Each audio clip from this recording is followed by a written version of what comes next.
Ser podcast.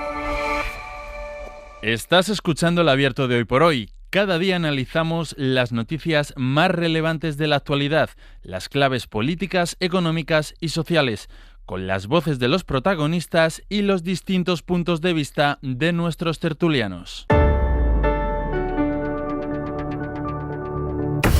Tiempo para el análisis, tiempo para el abierto en esta última jornada del Papa en Madrid. Mañana se va ya para Barcelona y continúa su visita a España, que va a terminar después en un par de días en Canarias. Vamos a ir con el análisis de todo lo que ha dejado el fin de semana, porque ha sido un fin de semana muy intenso de actividad, de actos presididos por el pontífice y sobre todo de discursos con mensajes pronunciados por el pontífice, y esperaremos también a esa intervención que tiene hoy en el Congreso de los Diputados a partir de las 10:30 de la mañana, la primera vez que un pontífice habla ante las cámaras españoles. Es una sesión conjunta del Congreso y del Senado y que van ustedes a poder seguir en directo aquí en la antena de la SER en este programa en Hoy por Hoy. Saludamos a los analistas de esta mañana. Antón Losada, ¿qué tal? Muy buenos días. Buenos días. Berna González Harbour, muy buenos días. Hola, muy buenos días. Y Carlos Navarro Antolín, muy buenos días. Buenos días.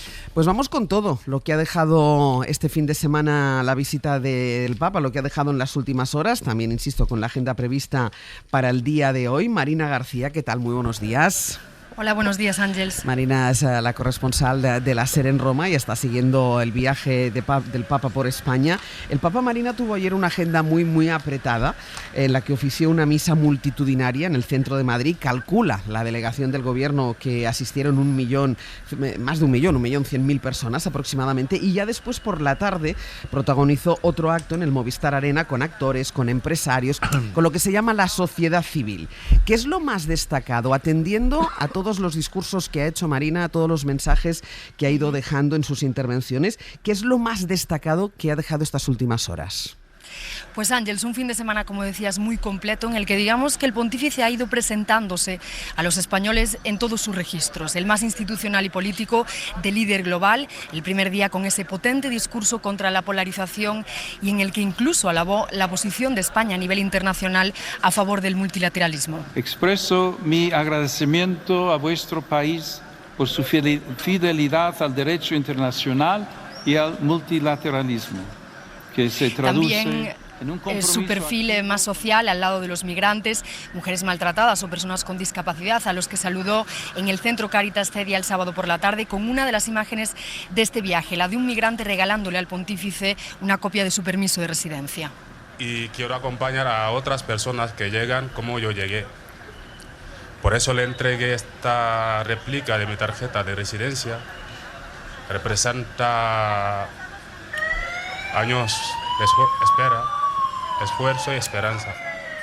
También su registro más religioso, con esa iglesia a cielo abierto ya ayer, como decías, en Cibeles, con más de 1 millón de personas, en el que hemos visto la acogida multitudinaria de los creyentes españoles, y su mensaje sobre la distancia de Occidente de la religión católica que pretende reanimar en esta visita. Y por último, su perfil más social, más plural, ayer rodeado de representantes de la cultura, Sara Varas, Antonio Banderas, Rosalén, del deporte como Carolina Marín, que le regaló una raqueta, por cierto, de bádminton a un papa que sonriente ha dejado ver su pasión por el deporte, y de representantes de las empresas y también sindicales. A todos, incluidos representantes, autoridades del gobierno y de la oposición, desde el público les ha pedido: ¿qué valores estamos preservando y cuáles estamos dejando morir?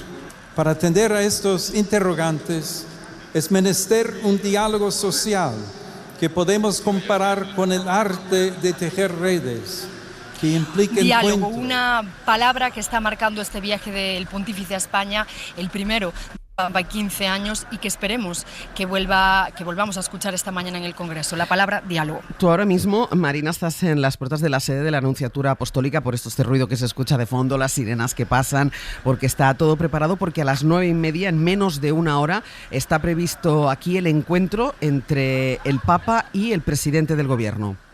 Sí, así es. Aquí un gran despliegue policial. Ha sido ya difícil esta mañana llegar hasta esta zona de Madrid donde duerme el Papa en estos días de visita a la capital, y también muchos medios que esperan, como decías, la llegada del presidente Pedro Sánchez, que en la agenda está puesta a las 9:30. Un encuentro que llega en realidad muy pocos días después de que ya se hayan visto en Roma a finales de mayo, un encuentro que el presidente Sánchez valoró como muy constructivo, en el que dijo que tenían gran sintonía, que hablaron, por ejemplo, del tema migratorio o también de la inteligencia artificial. El tema migratorio, por cierto, que será clave en este viaje que culminará en las Islas Canarias, un punto en el que el Papa León XIV quiere poner el foco, heredando un poco ese sueño del Papa Francisco que soñaba con visitar las islas, y en el que veremos también a Pedro Sánchez en ese muelle de Arguineguín. Así que este encuentro esta mañana en la Anunciatura llega tras el encuentro en Roma y luego tras el cierre que llegará también en Canarias. Pues hacemos una cosa, Marina, como tú estás ahí en la Anunciatura, en cuanto llegue el presidente del Gobierno volvemos a ese punto de conexión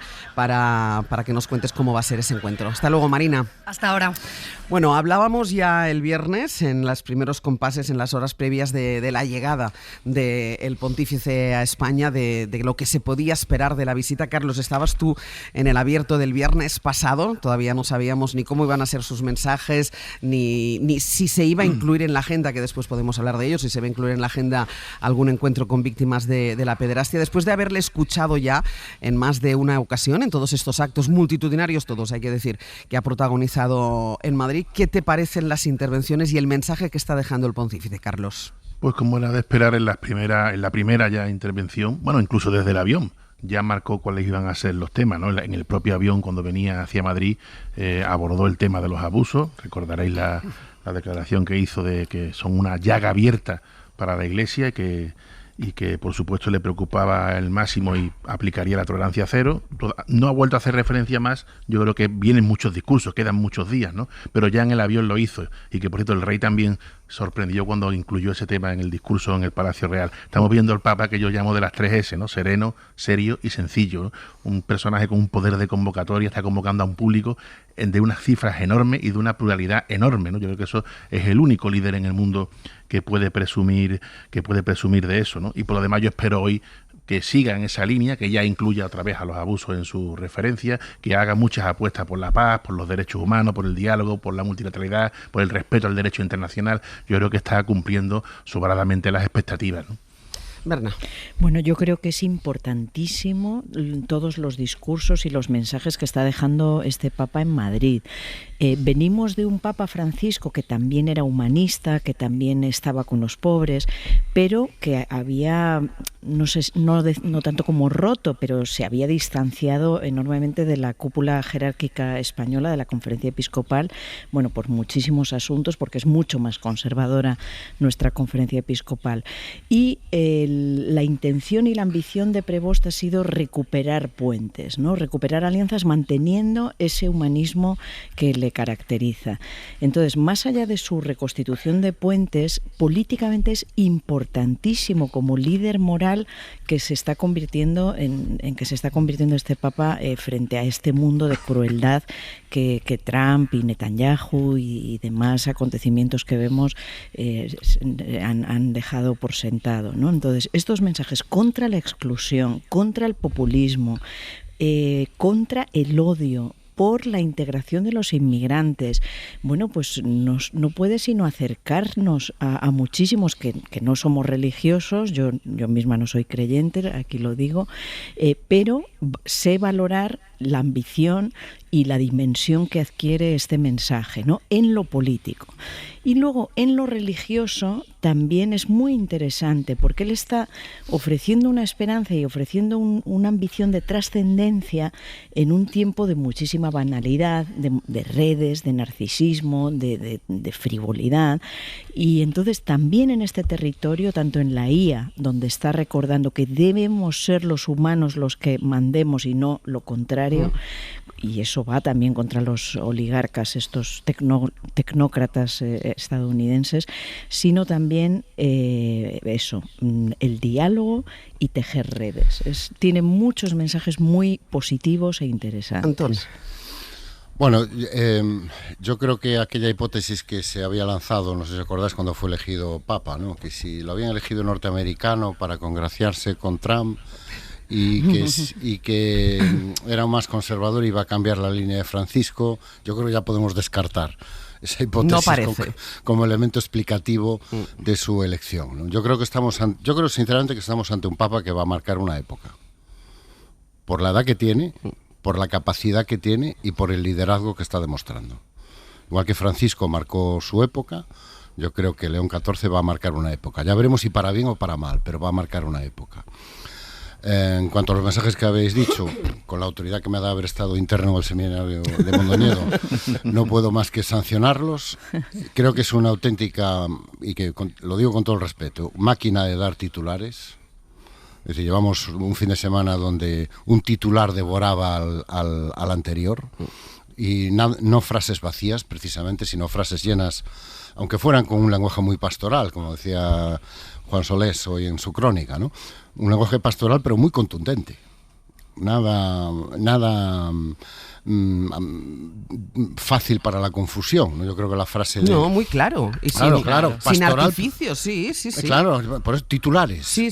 Titulares. O sea, desde el punto de vista de los periodistas, este Papa es un regalo del Señor, porque es todo titulares. Siempre hay 2 o 3 titulares en sus homilías. Y pues yo creo que en el viaje a España está superando la última asignatura que le faltaba, ¿no? Que era el que se decía que si no, bueno, que era un poco frío, que no iba a atraer a la gente, que no tenía ese carisma mediático que a lo mejor tenía Francisco, que tenía desde luego Juan Pablo II. Yo creo que está superando esa asignatura con creces. No es una estrella del rock como era Juan Pablo II, tampoco es un agitador de multitudes como era Francisco, pero es evidente que sabe moverse en los medios y en el medio. Con lo cual yo creo que está demostrando 2 cosas. Una, que domina la palabra, porque digamos a la intuición y al coraje que demostró en su momento Francisco, el Papa Francisco, es probable que el León XIV lo que esté aportando es una solvencia y una serenidad intelectual que a lo mejor a veces le faltaba al Papa anterior. Y creo que la última encíclica, la primera encíclica que ha hecho pública es un buen ejemplo de esto. Está todavía medio mundo dándole vueltas sobre todo. Creo que en Silicon Valley están entusiasmados y están haciendo pósters con ella para marcar y tal, ¿no?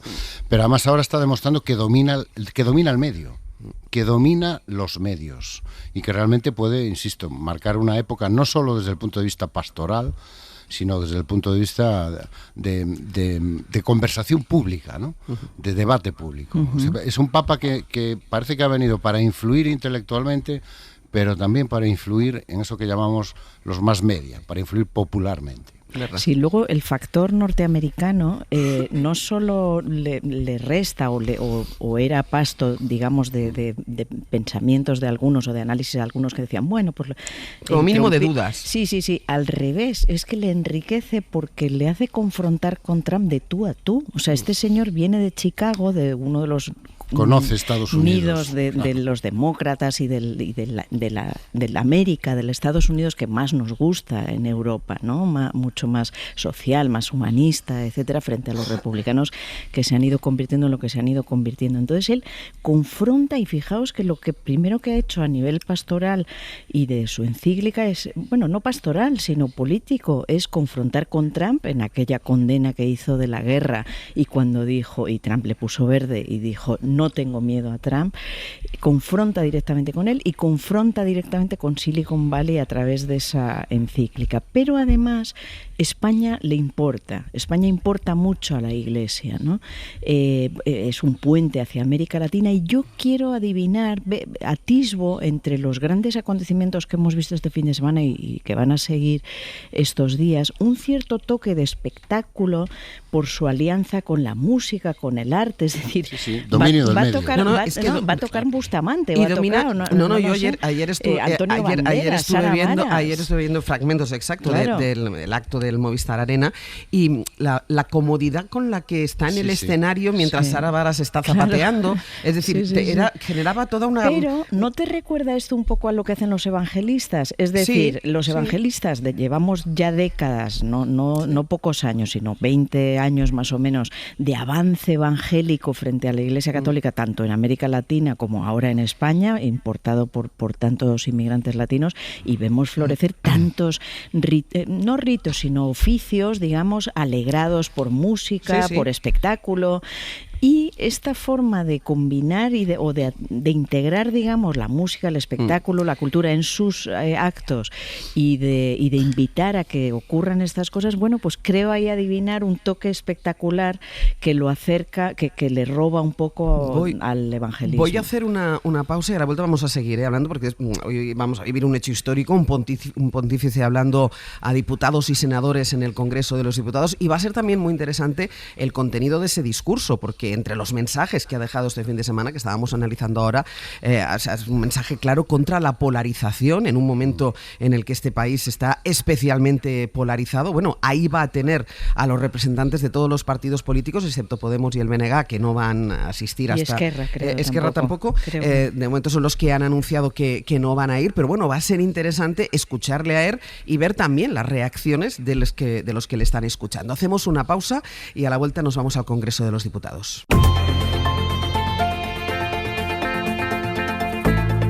El Abierto. Ser podcast. Nos vamos a ir al Congreso de los Diputados. Ahí está Josué Coello. Josué, buenos días. ¿Qué tal, Ángel? Buenos días. Porque decíamos que hoy se va a vivir ese hecho histórico de un pontífice dirigiéndose a diputados y senadores en el Congreso. Cuéntanos un poco. Le van a recibir las principales autoridades del país, el presidente del Gobierno, con el que se va a reunir en unos minutos en la Anunciatura, los presidentes de las Cortes, el Poder Judicial, y a partir de aquí, ¿cómo se va a desarrollar este acto? Bueno, el Papa será recibido en torno a las 10:30 por Francina Armengol como presidenta del Congreso y por Pedro Rollán como presidente del Senado. En el patio, el Papa saludará también a Pedro Sánchez como presidente del Gobierno y a Cándido Conde Pumpido e Isabel Perelló como representantes del Poder Judicial. Una vez hecha la recepción con honores, el Papa entrará a la zona que se conoce como de Palacio y en el Salón de Pasos Perdidos será recibido por representantes de las mesas de ambas cámaras, por Alberto Núñez Feijóo como líder de la oposición y por los portavoces de los grupos parlamentarios. Podemos y el BNG, lo decíais antes, Ángels, no tendrán representación en este acto, serán las dos únicas formaciones que no tendrán representantes en el mismo. Y una vez terminen los saludos, irá el Papa hasta el hemiciclo, donde por primera vez hablará desde el Congreso de los Diputados y se dirigirá a ministros, senadores y diputados. Aunque un detalle, el discurso lo hará como jefe de Estado Vaticano y no como sumo pontífice. Entre las ausencias a este acto, Ángels, las de los expresidentes Felipe González y José Luis Rodríguez Zapatero. La visita del Papa al Congreso, esta visita histórica del Papa a la Cámara Baja, durará cerca de una hora. Y grupos parlamentarios han confirmado que no asistirán, que teníamos esa duda ahora aquí con Berna. De momento solo Podemos y BNG, ¿no? Sí, solo Podemos y BNG han sido los dos únicos grupos con representación aquí en el Congreso que han dicho que no van a traer a ningún portavoz. Pues iremos volviendo, Josu, al Congreso de los Diputados para ir conociendo lo que va pasando a medida que se vaya acercando esa hora de llegada del presidente, del Papa y del jefe de Estado del Vaticano. Exacto. Josu, gracias. Venga, hasta luego. En el patio del Congreso está Joan Jimeno. Joan, buenos días. ¿Qué tal? Buenos días. Porque está todo preparado, patio, cámara, engalanados, todo como los días importantes e institucionales para la visita de León XIV y todo bajo importantísimas medidas de seguridad en todo el perímetro del Congreso. Sí, hoy todo es distinto aquí en el Congreso de los Diputados. A esta hora los servicios de protocolo dan el último repaso aquí en el patio y también en la carrera de San Jerónimo, un patio engalanado con una alfombra roja por la que va a llegar el Papa dentro de un poquito más de una hora y media. Hay un gran dispositivo policial también, lo decías. Llevamos semanas viendo cómo los agentes y los servicios del Congreso preparaban cada detalle de lo que vaya a pasar hoy. A la entrada del Palacio, que es donde está el hemiciclo, que es la zona que más le puede sonar a los oyentes, ahí en la entrada están las banderas de España, del Vaticano y de la Unión Europea, y ahí es donde está también, entrado por ese pasillo, el Salón de los Pasos Perdidos, que es donde el Papa va a hacer los saludos a los representantes de los grupos y al líder de la oposición, y va a recibir también los obsequios institucionales, un facsímil del Liber Orarum, que es un manuscrito del siglo XV, que está aquí en una caja fuerte del Congreso, y también otro manuscrito del Beato de Liébana, que es el obsequio que le va a regalar por su parte el Senado. Senado. Fuera de aquí, de este patio, la carrera de San Jerónimo está cortada al público, solo pueden pasar los medios acreditados que se concentran detrás de las vallas que están preparadas y también las cámaras que ya trabajan desde una tribuna, bajo los balcones engalanados también con las banderas de España. Y por cierto, Ángels, estamos viendo ahora mismo en el patio cómo pasan algunos miembros de la Orquesta Sinfónica de la Policía Nacional que van a interpretar hoy el himno de España. Gracias, Joan. Un abrazo. Volveremos también contigo a ese patio del Congreso. Ya saben que la ciudad de Madrid, lo mismo que le va a pasar a Barcelona a partir de mañana, lleva desde el sábado con importantes cortes de tráfico en la zona que es una auténtica arteria de circulación habitual, que es el Paseo de la Castellana, Cibeles, Neptuno. Hoy es el primer día laborable durante la visita del Papa. El Ayuntamiento pidió que las empresas facilitaran el teletrabajo para evitar grandes problemas de tráfico. Agustín Rodríguez Agúnola, de nuevo. Hola, Ángeles, ¿qué Tú tal? estás en las proximidades del Congreso, pero no en el perímetro, que está cerrado y solo para aquellos que llevan acreditación. Estás en la zona donde se encuentra el Museo del Prado, cerca de la estación de Atocha. ¿Cómo es el movimiento ahí? Pues mira, de momento va bastante bien el tráfico rodado, sí que es verdad que no se ven grandes atascos ni problemas. Lo único es que es bastante raro porque no encuentro prácticamente ningún turista o vecino, hay muy poquita gente en una calle que además, como dices, suele estar muy transitada. Se nota sobre todo en las cafeterías o en las terrazas porque los pocos clientes que hay son o policías o periodistas, pero ya está. Entonces, bueno, el motivo es, como dices, que el Ayuntamiento de Madrid había pedido a las empresas que facilitaran el teletrabajo porque este dispositivo, como te contaba Joan, de seguridad es muy potente. Mira, la carrera de San Jerónimo lleva cortada desde primera hora, hay decenas de policías nacionales y locales, también servicios de emergencias, y no solamente en esta calle, porque para los oyentes de fuera de Madrid, para que se hagan una idea, esta zona, el plano urbanístico de esta zona, cuenta con muchas calles pequeñitas que se entrecruzan y que dan a las calles Zorrilla y San Jerónimo, que es donde está el Congreso. Bueno, pues en todas estas calles también hay decenas de agentes que están un poco controlando los accesos y desviando pues a quienes tienen que entrar en este perímetro. Se espera también, como decías, que haya cortes a lo largo de todo el día en la Castellana, en Recoletos, en el Paseo del Prado, en esa arteria que une el norte y el sur de esta ciudad, también en algunos puntos de la M30, así que pues bueno, poco turista, poco trabajador. A quienes sí hemos empezado a ver, Ángels, es diputados y senadores, algunos llegan en taxi, otros andando, vemos cómo van entrando ya hacia el Congreso, que como te decía también Joan, está engalanado, muy decorado, y a pie de calle aquí también se ve mucha bandera de España, mucha bandera del Vaticano, muchas imágenes del Papa, y otra imagen que llama mucho la atención, perdóname, entre tanto protocolo, que es la de los jardineros del Ayuntamiento de Madrid, que parece que se están esmerando a última hora para dejar las flores de la Plaza de Neptuno perfectas, en perfecto estado de revista para cuando llegue el Papa. Agus, gracias. A ti, hasta ahora. A las 10:30 es esta llegada del Papa al Congreso de los Diputados, con un discurso que yo decía, Antón, en un momento tan polarizado en nuestro país. Él ya este fin de semana ha dejado mensajes contra la polarización. Será interesante ver qué es lo que dice y ver cómo se recibe también su discurso. Bueno, a mí lo más interesante de lo que he hecho este fin de semana me parece ese abrazo que he hecho a la diversidad. Sí. Y a decir que el que no es como tú no es un enemigo, sino que es, en lenguaje pastoral, un hermano. Y no es alguien a quien tengas que excluir, perseguir, demonizar, acusar, condenar, sino que es alguien al que tienes que aceptar y sobre todo al que tienes que ayudar y al que tienes que incorporar a tu vida, ¿no? Y a partir de... sobre esa base ya viene todo lo demás. Viene la cultura del encuentro, viene el no a la polarización, viene el no a utilizar la identidad como un arma de agresión frente a cualquiera que no sea como tú.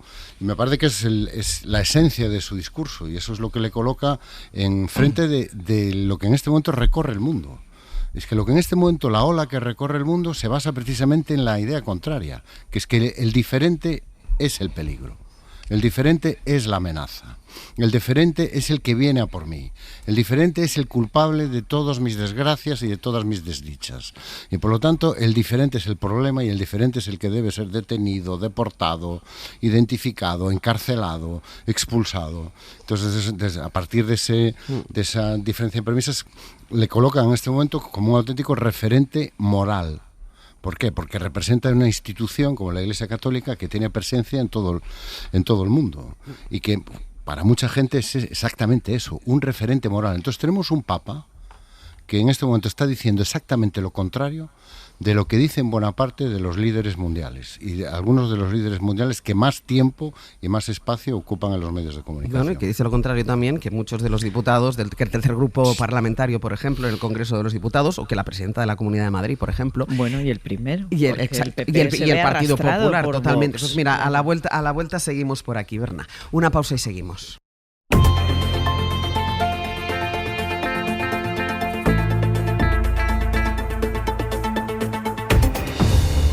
El Abierto Antón Losada, Berna González Harbour y Carlos Navarro Antolín. Estábamos hablando de ese discurso que a las 10:30, bueno, a partir de las 10:30 va a pronunciar el Papa León XIV ante el Congreso, entre el Congreso y el Senado, reunido en el Congreso, y decíamos, bueno, que será interesante escuchar el mensaje y será interesante ver las reacciones de quienes lo escuchan. Y yo ponía el acento por lo diferente que es su discurso en la ultraderecha, pero me corregía bien corregida Berna, decía, bueno, la ultraderecha y la derecha, porque como casi siempre el Partido Popular se ve arrastrado por toda la doctrina de Vox. Claro, este viaje y los discursos del Papa están colocando a la derecha española, a PP y a Vox, en una posición muy incómoda, ¿no? Porque están ahí como mirando de lado y de momento sin expresarse, ¿no? Cosa que ya hicieron con Francisco. Recordar que Vox fue muy crítico con el Papa Francisco. Todavía no se han atrevido con Prevost, pero podría estar en la punta de la lengua suya, ¿no? Porque, bueno, frente a este mensaje en el que el Papa está hablando contra la exclusión, contra el odio, contra el populismo, es justamente lo contrario de lo que hace Vox, de lo que hace el PP, que vota también contra la regularización de los inmigrantes, y especialmente Ayuso, que Ayuso ya sabemos... Ayer la veíamos en primera fila sentada en ese acto. Pone una vela a Dios y otra al diablo, porque Ayuso busca el voto latino. Sí, de golpe. Sí. Bueno, es como no sé quién escribió este fin de semana, creyente de día y tuvo una crisis de fe, atea de noche, ¿no? Tuvo una crisis de fe de adolescente y ahora se ha recuperado. Sí, ¿verdad? nosotros en El País tenemos una entrevista, creo que es de Jesús Ruiz Mantilla, titulada que se ha hecho atea, ¿no? Que ya no cree. Sí. Pero ahora más allá de la figura de Ayuso, que efectivamente, por un lado, busca el voto latino y hace todos los gestos posibles con las iglesias evangélicas, con los latinos, etcétera, pero por otro lado critica la regularización y critica lo que está ocurriendo. Y el Papa viene y les dice que Madrid es de quien vive en Madrid, más o menos el que vive en Madrid es de Madrid, ¿no? El que llega a Madrid. Entonces, bueno, pues esto coloca eso en una posición muy incómoda al PP, a Vox. Su mensaje es opuesto al que están defendiendo todas estas personas, llevados por el liderazgo de Trump, que les ha hecho incurrir en todo esto. Y bueno, esto es muy interesante, ¿no? Tensiona desde luego el espíritu identitario con el que intenta avanzar la derecha. Carlos. Bueno, ya veremos cómo son las opiniones cuando el Papa irremediablemente vaya a hablar del derecho a la vida desde el momento de su concepción, vaya a hablar de la eutanasia, que son temas que tendrá que hablar tarde o temprano, porque este viaje es muy largo. Ya veremos, entonces, porque ya los sectores más conservadores, ya en las redes sociales empiezan a crepitar sobre que todavía no se ha pronunciado sobre estos temas. El Papa está muy, muy, muy por encima de partidos políticos pasajeros. Se ha dicho que el Papa va hoy, ante todo como jefe de Estado, al Congreso, a las Cortes Generales. El Papa, sí, es verdad que es un jefe de Estado, sobre todo administrativamente, desde el año 1929, pero el Papa no va como jefe de Estado porque tiene 600 habitantes. El Papa va como líder de una confesión religiosa que ahora mismo está cuantificada en 1.400 millones de seguidores y que además sus opiniones interesan mucho más allá de esos 1.400 millones, que se dice pronto la cifra, ¿no? El Papa es un líder moral, como Antón ha dicho antes, por desgracia es el único líder moral que tenemos ahora mismo, no hay ningún personaje mundial que se aproxime a esa talla moral, y el Papa, sus argumentarios no son los de los partidos políticos.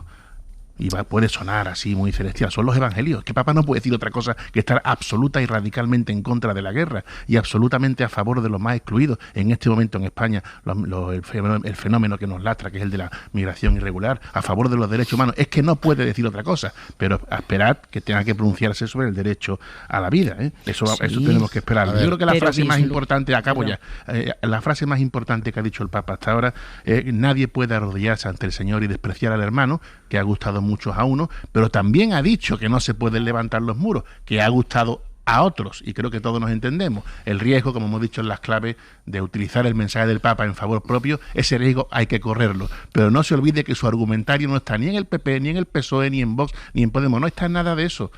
Ya veremos con el tiempo si él continúa con la apertura de debates importantes, esas sacudidas de las que hablamos el viernes que hizo el Papa Francisco, de dar más lugar a los divorciados. Veremos si sigue apostando por el papel de la mujer en puestos ejecutivos, por ejemplo, en la gestión de la Ciudad del Vaticano. Veremos si ahonda en incluir a los divorciados, a los que Francisco les abrió la comunión. Tendremos que ver muchas cosas, pero cuidado y prudencia, porque el Papa tiene que pronunciarse sobre otros temas que seguramente para algunos serán delicados. Antón y después Berna. Antón. No, está muy bien esto de ponerle lista de tareas al Papa, ¿no? Parece que es un ejercicio en el que nos vamos a embarcar todos esta semana. Yo voy a concentrarme en lo que ya ha dicho. Y en lo que ya ha dicho hay posiciones políticas. Y no me refiero a lo de arrodillarse ante Dios y despreciar al hermano. Me refiero a que cuando aterrizó en España sancionó la política exterior de este gobierno. Y habló de que felicitaba a España, no al gobierno, a España como país, por haberse posicionado del derecho multilateral, de un mundo que defienda el derecho internacional tal y como lo recordamos y lo conocemos, las organizaciones internacionales, y que se oponga a la guerra. Eso es una posición política. Nos puede gustar más o nos puede gustar menos, pero es una posición política. Y es una posición política que refrenda la política exterior de España, la que ahora mismo dirige este gobierno, y que claramente se pone enfrente del argumento contra esa política exterior de los dos principales partidos de la oposición, el Partido Popular y Vox, que no están en eso. Y que precisamente por desarrollar esa política exterior, por posicionarse del lado del derecho internacional y del multilateralismo, lo diré por fin, le han dicho que era amigo de Hamás y de los terroristas, y que los iraníes ponían su cara en misiles y en bombas para matar niños. Eso es una posición política y debe valorarse como tal, porque el Papa hoy no va a hablar ahora en el Congreso como líder de la Iglesia, va a hablar como jefe de Estado, que lo es, y de un Estado muy poderoso, y que tiene una enorme influencia moral y política, y por eso tiene representaciones en todo el mundo. No olvides nunca que la burocracia más poderosa que ha caminado nunca sobre la faz de la tierra es sin duda la Iglesia Católica. Entonces, es eso, que ya lo ha dicho, debe y merece una interpretación.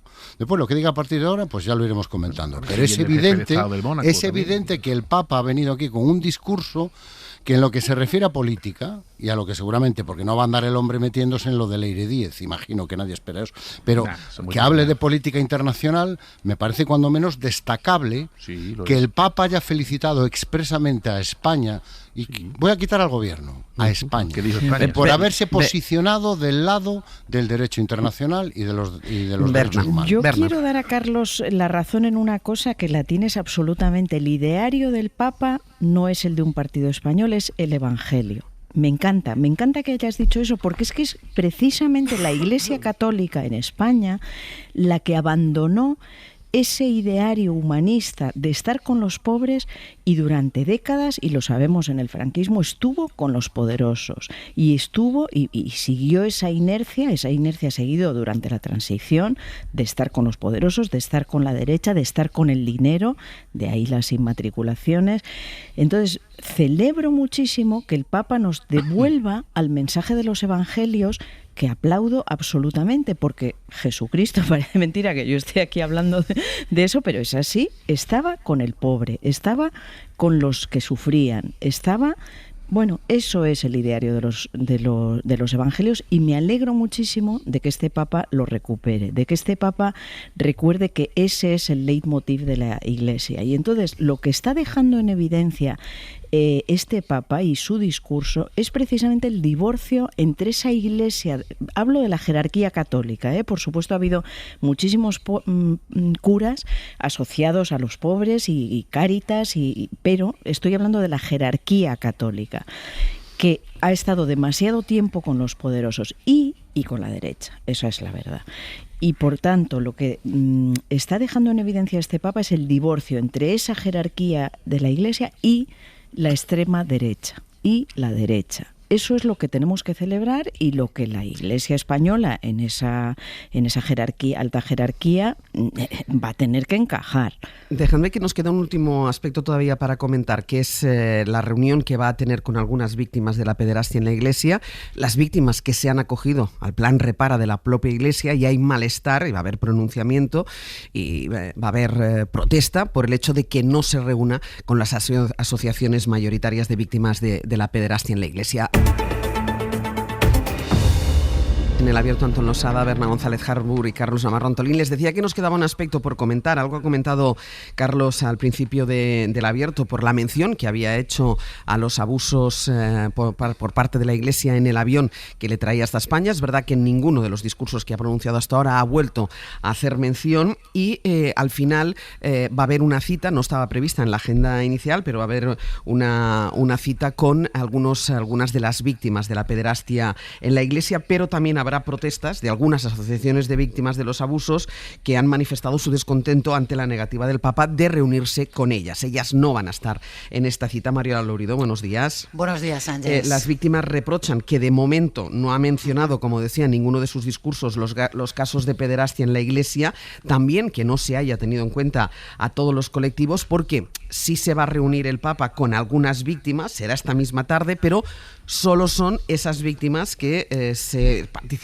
que se acogieron al programa Repara, que es el que está impulsado por la propia Iglesia Católica. Sí, es la gran polémica del viaje del Papa, la gestión de la Iglesia española del encuentro directo con las víctimas de la pederastia para que escuche sus casos y cómo han actuado los obispos a lo largo de todos estos años encubriendo el escándalo y arrastrando los pies, como sabes. Esta tarde el Papa recibirá solo algunas que han acudido y participado en el plan Repara de atención y apoyo psicológico del Arzobispado de Madrid. Como dices, no está en la agenda oficial, nunca lo estuvo. La Iglesia quiere que sea una reunión discreta, reservada, de la que dice informará posteriormente, y las asociaciones de víctimas, las que han estado dando la cara y denunciando la pederastia, pues están muy dolidas. Lo van a expresar así esta mañana ante la Nunciatura. Juan Cuatrecasas es el portavoz de Infancia Robada. No representan a la mayoría de las víctimas de este país, hasta el punto de que, bueno, forman parte de un plan de reparación de la propia Iglesia, y creemos que es una conducta, una vez por parte de la Iglesia, no de ellas, del zorro en el gallinero. También la visita de León XIV mañana a Montserrat está siendo controvertida, muy controvertida. Miguel Ángel Hurtado es el primer denunciante de abusos en la abadía, a la que califica de insumisa moral porque no le ha pagado la indemnización. Que el Papa León vaya a Montserrat, que es la zona cero de la pederastia clerical en Cataluña, teniendo en cuenta que la abadía se niega a compensar y reparar integralmente. No puede ir el Papa al lugar del crimen sin reunirse con las víctimas del delito y sin asegurarse que el daño está reparado. En estos 2 días el Papa, como decís, no se ha referido en sus discursos a los abusos sexuales en España. Además de la inédita intervención Ángels en el Congreso, el Papa va a hablar esta mañana en la reunión con la Conferencia Episcopal, importante. Veremos si ante los obispos pues aborda esta espinosa cuestión de la pederastia para la Iglesia. Pues veremos qué pasa en las próximas horas. Hasta luego, Mariola. Chao, chao. Carlos, tú decías si hizo referencia en el avión. Es verdad que lo hizo interpelado por algunos periodistas, entre ellos nuestro compañero del País, Íñigo Domínguez, pero es verdad que no ha hecho mención, y ha tenido ocasión en los muchos discursos que ha dado, y además esta polémica de su reunión, primero que no estaba ni en la agenda oficial, que luego se ha colocado la reunión, pero ni siquiera son con las asociaciones mayoritarias. Sí, la agenda oficial de los viajes del Papa siempre dejan hueco para actos que no están previstos, ¿no? Y en este caso pues se ha incluido, yo estoy seguro que estaba previsto de antes, pero se ha esperado hasta última hora, ¿no? Me quedo con que el Papa no ha rehuido el tema. En el mismo avión ante 80 corresponsales, pues ya hemos dicho que dijo que definió como una llaga abierta.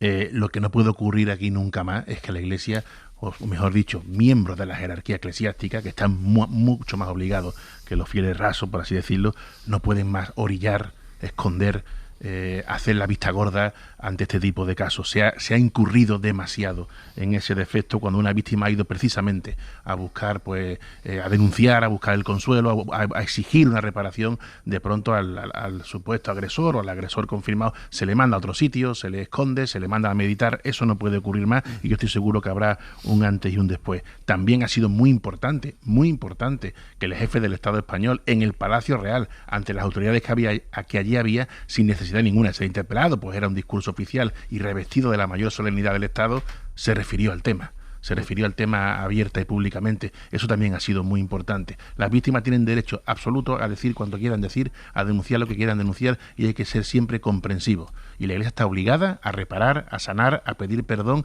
y a llegar hasta el final. Y hay que recordar una vez más que gracias a la normativa o legislación canónica hay algunos casos en los que los supuestos agresores han podido sufrir, han tenido que sufrir, vamos a decirlo entre comillas, la pena de banquillo. Si es por la legislación civil, la mayoría de los casos están prescritos. Berna.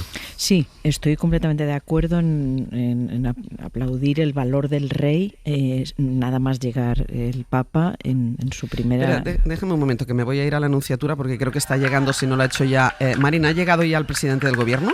Sí, efectivamente, está llegando ahora el coche del presidente Sánchez. Han cortado uno de los accesos en la parte izquierda de la calle que lleva aquí a la Anunciatura, y como veis hay algunas personas aquí que han venido hasta aquí a gritarle al presidente Sánchez.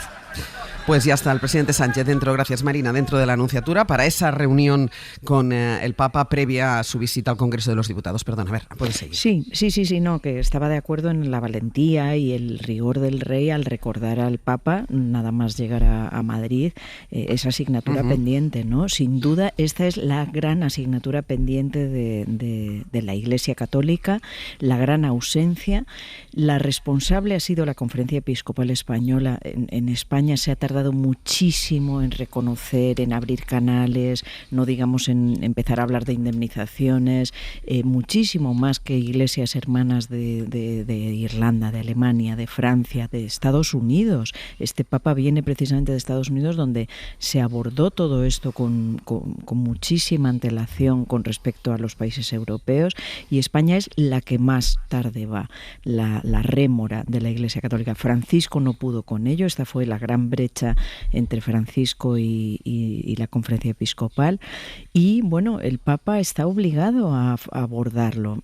Es verdad que no lo hizo en la agenda oficial, se sabía que iba a encontrar hueco para hacerlo, pero quisiéramos ver que lo hace de una forma valiente, clara, sin dejar atrás a nadie, que pudiera ser capaz de acoger a todas las víctimas que así lo soliciten, y como digo, esta es la gran asignatura pendiente. Antón. Es una llaga abierta y solo la Iglesia puede cerrarla. Es que me falta la segunda parte de la frase. Está muy bien que diga que la pederastia es una llaga abierta, pero me falta la segunda parte, que es y yo voy a cerrarla. Y desde luego, si vas a reunirte o te reúnes con las víctimas o no te reúnes con las víctimas. Pero reunirme con una selección de las víctimas que a mí me parece que me van a facilitar cualquiera que sea el objetivo, no es reunirse con las víctimas, es otra cosa. Entonces yo creo que la manera de introducirlo en la agenda, la selección, entre comillas, de quién va a estar allí y que no, es un ejemplo perfecto de cómo ha gestionado este asunto la Iglesia Católica Española. Arrastras. Cuando no les quedaba otro remedio, cuando la realidad les superaba o les ha superado, han hecho lo mínimo imprescindible para no quedar en evidencia, y eso es exactamente lo que creo que se va a intentar con la reunión de hoy, que me parece un error en términos de comunicación, pero también en términos éticos e incluso en términos morales, ¿no? Es decir, ¿cuál es el criterio? Hay 400, no sabemos exactamente cuántas víctimas hay, reconocidas casi 440.000, si mal no recuerdo, y varias de las asociaciones más numerosas no van a estar ahí, simplemente porque no han aceptado lo que la Iglesia les ha querido imponer, porque hay que decirlo así, se lo ha querido imponer. Entonces yo creo que es un grave error en términos de estrategia de comunicación, pero también en términos de afrontar esta cuestión. Así no se va a cerrar la llaga. Yo creo que alguien tiene que decírselo al Papa, y desde luego si hay una ocasión para hablar de esto es cuando hable ante la Conferencia Episcopal, porque a quien tiene que decirle que la llaga tiene que ser cerrada y a quien tiene que decirle que ya basta de arrastrar los pies y de que sean las víctimas las que con su esfuerzo y su sacrificio les vayan obligando a reconocer y a reparar todo el daño causado, a quien tiene que decírselo es a todos los obispos que se sientan ahí en la Conferencia Episcopal, que son los únicos y principales responsables de la pésima gestión que la Iglesia Católica Española ha hecho este asunto y de la absoluta falta de empatía con las víctimas que demuestran una y otra vez. Si me dejáis aparco aquí el tema de la visita del Papa, a la espera, vamos a estar ahora mismo, ya hemos comentado que estaba ya Pedro Sánchez dentro de la Anunciatura, acaba de llegar para esa reunión con el pontífice, y después habrá la visita al Congreso de los Diputados, insisto, a partir de las 10:30, podrán seguirla aquí en directo en Hoy por Hoy. Aparcamos de momento lo que tiene que ver con la visita del Papa, que es el tema que está dominando la actualidad informativa aquí en España en estas últimas horas.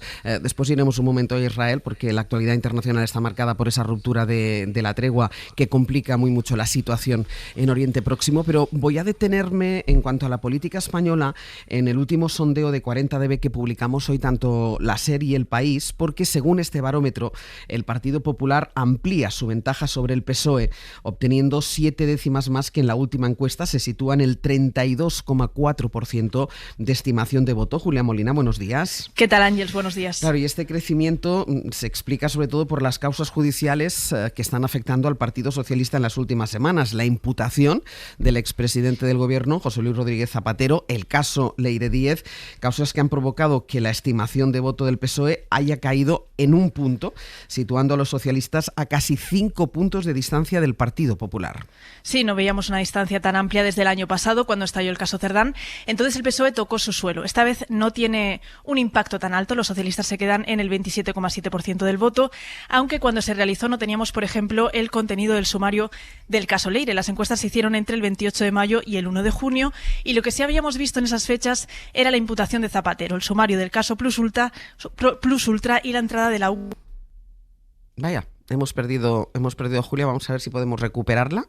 Julia, ¿estás ahí? No, pues vamos a intentar recuperar a Julia para que nos dé los detalles de esta encuesta, de esta distancia, de cómo los casos que están afectando al Partido Socialista hace que caiga en la encuesta de intención de voto y, por el contrario, que aumente la intención de voto para el Partido Popular. En el Ejecutivo son conscientes del golpe que supone estos casos entre sus votantes, pero también en cómo afecta a sus relaciones con los socios. Pero Moncloa intenta poner el foco en otros asuntos para evitar que todas las miradas estén concentradas en lo que sale de los tribunales. Ana Fernández Vila, buenos días. ¿Qué tal, Ángels? Buenos días. Por ejemplo, está intentando sacar todo el rédito posible a la visita del Papa a nuestro país, no tanto por el hecho en sí, sino por el discurso que mantiene León XIV en favor de la paz y de la defensa de las personas migrantes que comentábamos al inicio del Abierto. Asuntos que, dicen en Moncloa, refuerzan la posición del Gobierno, que ha legislado y se ha pronunciado en favor de las materias que está defendiendo el pontífice. Sí, creen que hoy se va a volver a demostrar que algunas de las banderas del Papa son también las del Gobierno. En Moncloa están totalmente volcados con esta visita. El propio Sánchez,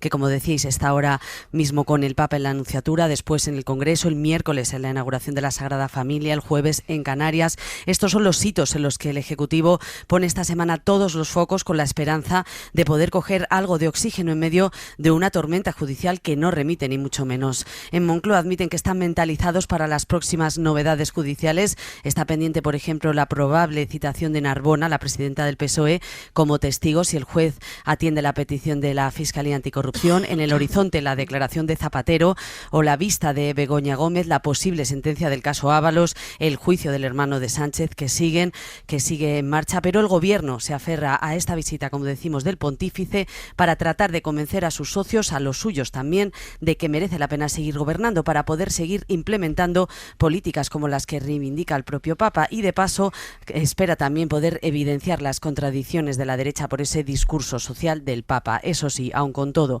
la sensación que cunde en el PSOE sigue siendo la de asedio, la de preocupación por cada nuevo detalle que surge en los diferentes casos que les afectan. Ana, gracias. A vosotros. Y por su parte, PP y Vox dicen muy bien, el Papa muy bien, pero ellos quieren que la actualidad siga girando, quieren seguir poniendo el foco en lo que sale de los tribunales y que afecta al Partido Socialista para evidenciar la fragilidad del Gobierno. Adriana Jordán, buenos días. Hola, ¿qué tal? Buenos días. Lo que pasa que más que pugnar contra el PSOE o más que debatir o discutir o atacar al Partido Socialista, da la sensación de que derecha y ultraderecha lo que están compitiendo es entre sí por ver quién endurece más el tono, es decir, por ver quién consigue mostrar más indignación para rentabilizar el descontento de la ciudadanía.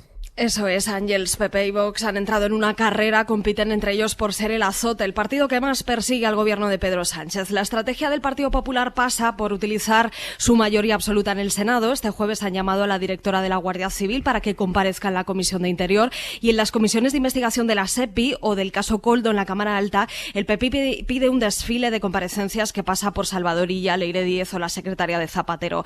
En el Congreso, las dos formaciones están usando en sus turnos de palabra esas últimas investigaciones en torno al PSOE, pero por el peso parlamentario del PP ganan en esto a los de Abascal. Y mientras Vox intenta sacar pecho de judicializarlo todo, de ir a tope en los tribunales, dicen. En ese pulso que mantiene la oposición por ser los primeros en esta ofensiva contra el gobierno, en Vox presumen también de apoyar las manifestaciones en la calle. Una carta que los populares no quieren utilizar de momento por el cansancio que produjeron las anteriores movilizaciones. Y PP y Vox también se ensarzan con esa moción de censura. Los populares no renuncian a ella, van a seguir coqueteando con la idea, pero dicen que no quieren dar el paso hasta tener los apoyos amarrados. Esperan que se sigan conociendo detalles, que hagan a Junts y al PNV moverse de esa negativa, pero aquí el PP se encuentra con Vox. Les acusan de marear y presumen ellos de haber presentado 2 mociones de censura fallidas y de ser más valientes que los populares en utilizar todos los mecanismos del Estado en su estrategia. Adriana, gracias. Buen día, gracias. Que pugnan entre la derecha y la ultraderecha para ver quién saca más rédito de todo lo que está afectando judicialmente al Partido Socialista. De momento, repasando la encuesta de 40dB para la serie El País, quien está sacando más rédito, les decíamos que es el Partido Popular, que sube 7 décimas con respecto a la encuesta del mes pasado, no así Vox, que cae un poco. Hemos recuperado a Julia Molina. Julia, cuéntanos los datos que deja esta encuesta. Sí, te decía que el PP crece en intención de voto, suma algo más de un punto, y crece también Sumar, que venía de una tendencia a la baja, alcanza el 6% de los votos, un dato que todavía está muy lejos de lo que consiguieron en 2023, ni siquiera sumando a Podemos, que ronda el 2%, se acercan al obtenido entonces. La encuesta de 40dB confirma también el frenazo de Vox por tercer mes consecutivo. Ahora mismo los de Abascal conseguirían algo más del 17% de los votos, y aunque siguen teniendo al electorado más fiel, también pierden fuerza en ese sentido. Se reduce el número de electores que repetirían su voto a Vox. Es lo que le ocurre también al PSOE. Ahora mismo tiene a casi un 8% de votantes que escogieron la papeleta socialista y que ahora mismo se declaran indecisos. Pese al estancamiento de Vox, por bloques derecha y ultraderecha rozan ya cerca de la mitad de votos. Están a casi 14 puntos de la suma de PSOE, Sumar y Podemos. Julia, gracias. A vosotros. Es verdad que el gobierno Pedro Sánchez insiste en agotar la legislatura, en ir a elecciones a 2027, pero también es evidente, Berna, que los escándalos judiciales que le están afectando sí le pasan de momento factura electoral. Sí, sorprende que no le pase más factura, ¿no? Vamos a ver, bueno, también sabemos por las experiencias pasadas que la corrupción puede pasar factura, pero sobre todo a la larga, ¿no? Y yo no creo que esto sea una foto fija. Es una foto fija de hoy, pero supongo que seguirá evolucionando en mal sentido para el PSOE, porque cada día nos estamos encontrando con noticias más que nos provocan más susto, ¿no? El PP crece ciertas décimas, pero no es muy sustancioso tampoco ese crecimiento. Sigue lejos todavía de su resultado de las elecciones del 23. Sí. Mejora algo en fidelidad de voto, que eso es muy importante. O sea, hasta hace un mes o dos se veían muchas fugas del PP a Vox y eso se ha frenado. Se han frenado esas fugas del PP a Vox y hay un público más asentado dispuesto a mantener fidelidad al PP. Quien no mantiene nada de fidelidad es el PSOE. Bueno, mantiene un 70%, que es absolutamente insuficiente para mantener el poder, y del PSOE se ven fugas a todas partes, ¿no? Hoy me he recordado la foto de este 40dB, de esta encuesta, me ha recordado un poco la de Extremadura, a la de todas las elecciones que hemos tenido, a la que había en Extremadura. Es decir, hay fugas hacia el PP, hay fugas hacia Vox, hay fugas hacia Sumar, y hay fugas sobre todo hacia el voto en blanco, la abstención, o en fin, ninguna movilización se mantendría al PSOE ahora en el poder, ¿no? Carlos. Todas las encuestas, bueno, menos la de Tezanos, ¿no?, coinciden en la hegemonía del bloque de la derecha. En eso no hay duda, ¿no? A mí me llama la atención que el PSOE, pese a todo, aguanta, ¿eh?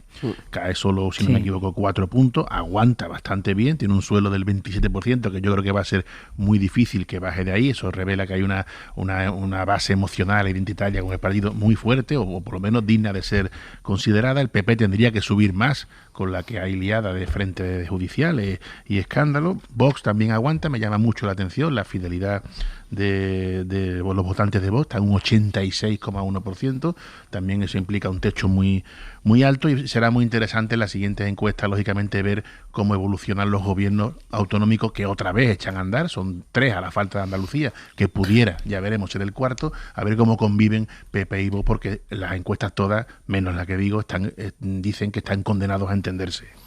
Antón. Bueno, yo creo que el PSOE tiene muchas razones para ponerle velas a San Judas Tadeo, el patrón de los imposibles, viendo los resultados de esta encuesta, ¿no? Es decir, el desgaste que sufre por la corrupción. Bueno, llevamos un año, ¿eh? Estos son datos que recuerdan un poco a los que se daban, y fueron peores el año pasado cuando estalló el caso Santos Cerdán.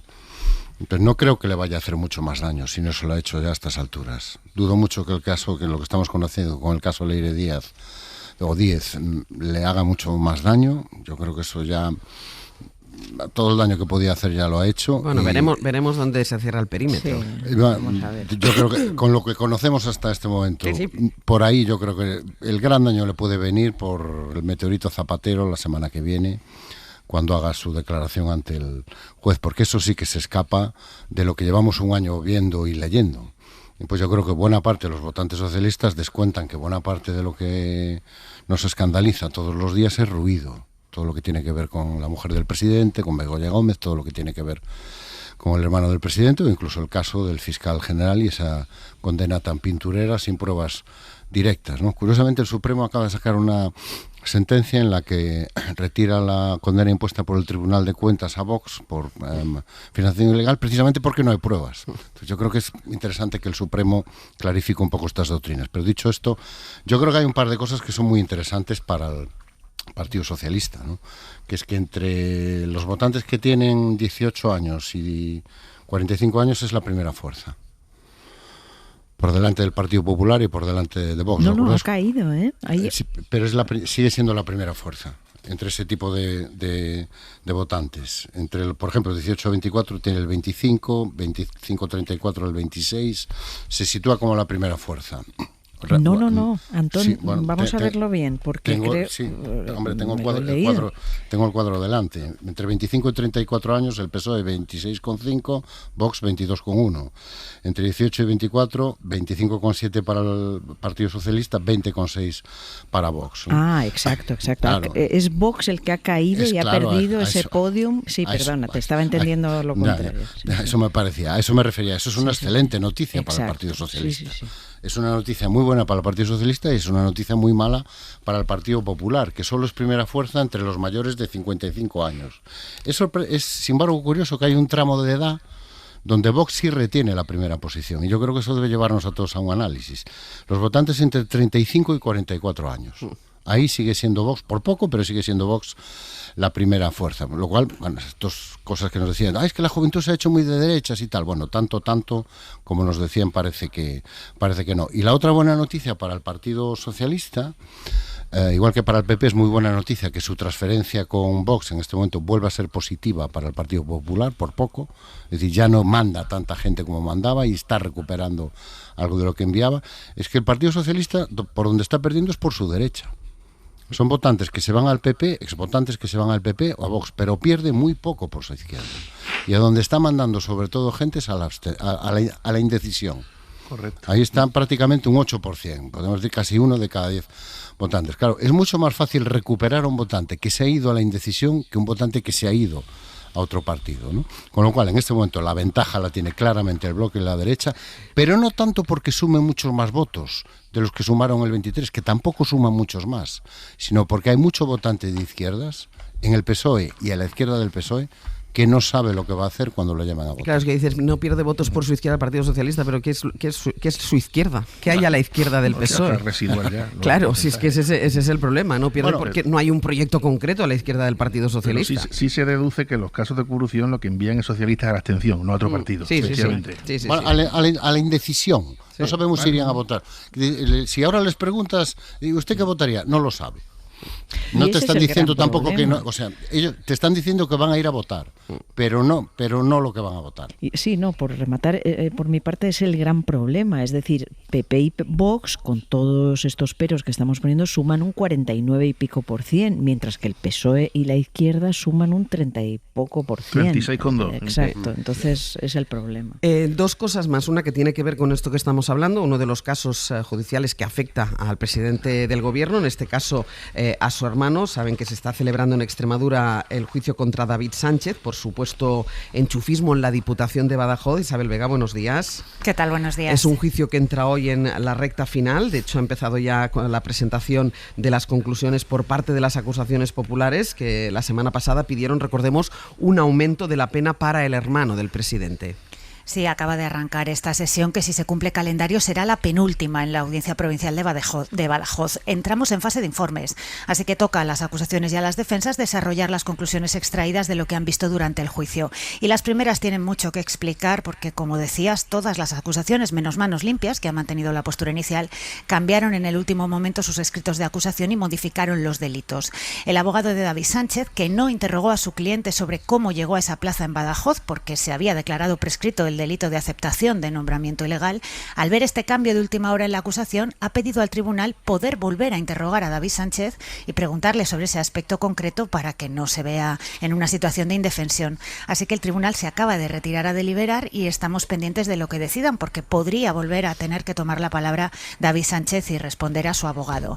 Al final, el hermano del presidente del gobierno llegó a juicio afrontando 3 años de prisión y ahora son 6. Y Miguel Ángel Gallardo, al que quitaron un delito por nulidad, tenía un horizonte de 1 año y medio de cárcel, pero las acusaciones también han modificado sus conclusiones para él y ahora afronta una petición de 4 años de prisión. Estamos ante la penúltima jornada, dices que daría el juicio visto para sentencia, de una sentencia que podríamos conocer ¿cuándo? Pues no sabemos exactamente los tiempos porque ya sabéis que hay unos plazos marcados en la ley que rara vez se cumplen. Pero bueno, es un tema que técnicamente tampoco es excesivamente complejo. Quizá podríamos estar hablando de un mes, mes y medio. El problema es, claro, el verano. Entonces, podría quedar incluso para después de vacaciones. Gracias, Isa. A vosotros. Veremos qué es lo que pasa en este juicio que se está celebrando en Extremadura. Y por ir terminando el abierto, quiero poner también sobre la mesa la situación en Oriente Próximo, que se ha vuelto a complicar esta madrugada porque la tregua entre Israel e Irán ha saltado por los aires con ataques directos entre los dos países por primera vez en 2 meses. La escalada, que amenaza también con hacer descabalgar las negociaciones de paz con Estados Unidos, comenzó ayer cuando Israel bombardeó el sur de Beirut, que es una de las líneas rojas que el régimen de los ayatolás había impuesto, e Irán ha respondido lanzando misiles contra el norte de Israel, que no han dejado de momento muertos ni heridos. Trump llamó a Netanyahu en cuanto hubo el bombardeo al Líbano para pedirle que no hubiese más represalias, pero Israel ha desoído, Netanyahu ha desoído la advertencia de Donald Trump. En Jerusalén está Nuria Garrido. Nuria, buenos días. Buenos días, Ángels. Esta noche ha atacado Teherán, el ejército hebreo y otras zonas del oeste de Irán, una serie de bombardeos a los que Irán ha respondido con más ataques contra territorio israelí y además han sumado los hutíes de Yemen. Sí, ha sorprendido que la primera respuesta a los ataques israelíes contra Irán viniera directamente de los hutíes en Yemen, un grupo que apoya a Irán, pero de alguna forma con este ataque Irán busca mostrar unidad con todas las milicias que financia y apoya a la región en un momento muy crítico. Es más, el portavoz de los hutíes ha anunciado también esta mañana que imponen una prohibición total y absoluta de la navegación marítima de Israel en el Mar Rojo. Esto ya lo hicieron en octubre de 2023, cuando Israel empezó a bombardear la Franja de Gaza. Pero lo que estamos viendo, Ángels, es que vernos otra vez en esta guerra no está sorprendiendo. Primero, porque no ha habido ningún tipo de progreso en las negociaciones entre Estados Unidos e Irán en estos 2 últimos meses. El régimen tiene unas exigencias muy claras y si a eso le sumamos que Netanyahu se ha encargado de poner contra las cuerdas una y otra vez esas negociaciones, arrasando el sur del Líbano y atacando Beirut, sabiendo que eso era una línea roja, pues al final nos encontramos en el mismo escenario. Quizás, Ángels, Israel no pensaba que Irán iba a atacar directamente, ¿no? Quizás eso les ha sorprendido. Y ahora lo que nos encontramos es con este fuego cruzado. Ha habido aquí al menos 3 oleadas de ataques aquí en Israel, mientras Israel también está atacando el país persa. Y yo creo que a lo largo del día aquí en Israel vamos a seguir recibiendo misiles por parte de Irán. Porque no, ya nos decías que esta noche habían sonado las alarmas antiaéreas hasta esta madrugada en Jerusalén, donde tú te encuentras, que hacía durante toda la tregua no lo habíais escuchado. Sí, Jerusalén había recuperado la total normalidad, aquí no había alarmas, la guerra estaba concentrada en el norte del país, aquí todo funcionaba con normalidad, pero es verdad que una vez Irán retoma sus ataques, Jerusalén ya no es intocable, es otra ciudad a la que también llegan los misiles, menos que Tel Aviv u otras partes, pero aquí también, y especialmente en el este donde yo me encuentro, que es donde viven la mayoría de los palestinos. Aquí interceptan más los misiles que en la otra parte, que es donde están los judíos. Pues Nuria, seguimos atentos a todo lo que pase y lo contamos gracias a ti que estás ahí en Jerusalén. Gracias.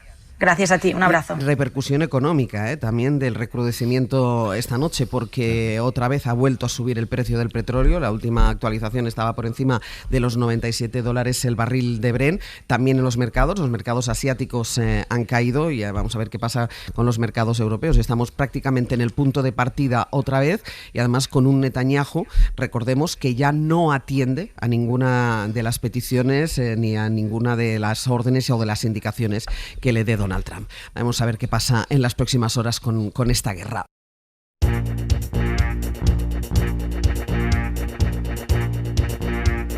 El Abierto. ¿Por qué? ¿Por qué? Ser podcast. Los domingos por el fútbol me abandonas. No te importa que me quede en casa sola. Vamos a ir terminando ya el Abierto. Están aquí Pepe Rubio y Sergio Castro. Buenos días. Buenos días. Para contarnos qué vamos a hacer a partir de ahora con discurso del Papa incluido. Claro, vamos a hacer algunas cosas, otras no, dependerá, vamos viendo. Venga, a partir de Como ahora, siempre. 900, 100, 800, la pregunta que Bopo les hace a todos ustedes: ¿qué es lo último que han subrayado de un libro? Una frase, un concepto, una idea, una reflexión. Lo último que han subrayado de un libro. Sí, 900, 100, 800. Teníamos previsto subrayar la actualidad deportiva, pero no va a poder ser porque León 14 le ha ganado la partida a Galder Reguera y a Rafa Cavalera, que con Rafa Cavalera ahora veremos. No va a haber dupla, por tanto, a partir de las 10:30 vamos a estar muy atentos al discurso del Papa León XIV en el Congreso de los Diputados. Muy bien. Sí, suponemos que estará el artesano Pablo Ortiz de Zárate.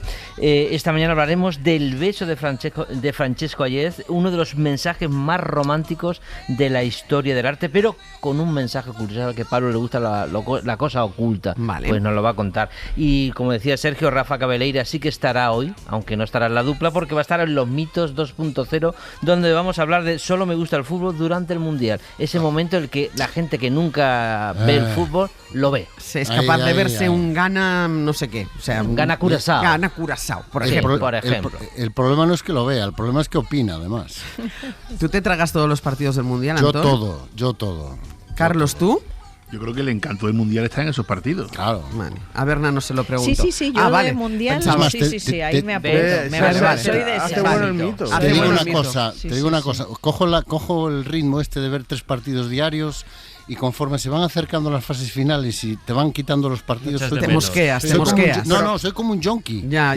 Me falta mi dosis. Pero como tú vas con todo, Lo que tú pasa es siempre que con ganas. los usos horarios que hay en este, a lo mejor igual. tienes que trasnochar un poco, Un Antón. partido con Nueva Zelanda Es impagable. igual. Pues eso, ya os Pero el tiempo acompaña también. Y hay mucha adaptación al horario europeo. Vale, Hay pero luego hay que bastantes trabajar y hay partidos. que rendir, ¿eh? Sí. Vale. Bueno, Venga, pues todo eso para nosotros nunca ha sido Pues un todo problema. esto, a partir de ahora, recuerden que lo primero es la pregunta de Bob, 900, 100, 800, ¿qué es lo último que han subrayado en un libro? Antón Losada, Berna González Harbour, Carlos Navarro Antolín, hasta la semana que viene. Adiós. Adiós. Para no perderte ningún episodio, síguenos en la aplicación o la web de la SER, Podium Podcast o tu plataforma de audio favorita.